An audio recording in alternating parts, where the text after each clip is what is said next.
द्वापर युग की एक धूल भरी शाम थी जब वाराणसी का नाम एक नई कहानी के साथ लिखा जाने वाला था।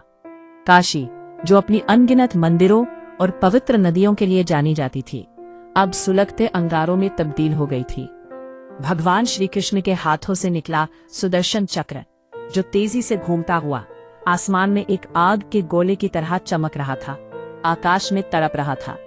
मगध का राजा जरासंध, एक शक्तिशाली और क्रूर शासक, जिसका दिल प्रतिशोध की आग से जल रहा था, अपनी पुत्रियों के विवाह की त्रासदी का बदला लेने के लिए हर संभव प्रयास कर रहा था। उसकी आंखों में गुस्से की लहरें थीं और हृदय में एक अनकही कसम। उसकी पुत्रियां अस्ति और प्रस्ति कंस के साथ बंधी थीं, एक दुष्ट राजा जिसके अत्याचारों ने पूरे क्षेत्र को भयभीत कर रखा था। जब श्री कृष्ण ने कंस का वध किया तो जरासंध की गाथा में एक नया अध्याय जुड़ गया।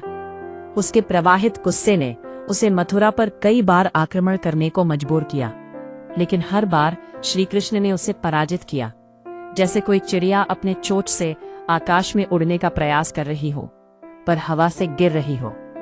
फिर एक दिन जरासंध ने कालायवन और पौंड्रक के साथ मिलकर मथुरा पर हमला करने की योजना बनाई।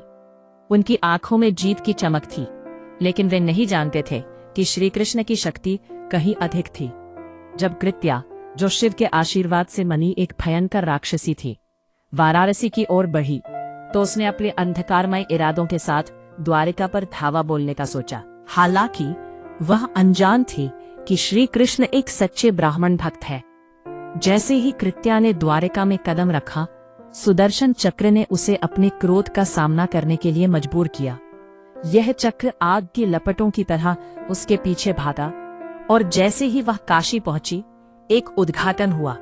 कृत्या को भस्म कर दिया गया, लेकिन उसके अंत में भी काशी की पवित्रता को धूमिल कर दिया गया। जब काशी की राख में एक नई कहानी की शुरुआत हुई, तो वारा और असी नदियों के बीच एक नया नगर खड़ा हुआ। इस नगर का नाम वाराणसी पड़ा, जो काशी के पुनर्जन्म की प्रतीक था। इस तरह वाराणसी ने अपनी पहचान बनाई, एक ऐसी जगह जहां इतिहास और पवित्रता का संगम होता है। यह उस समय की कहानी है जब कर्ता और कृत्य दोनों ने अपनी भूमिका निभाई और एक नई कहानी को जन्म दिया।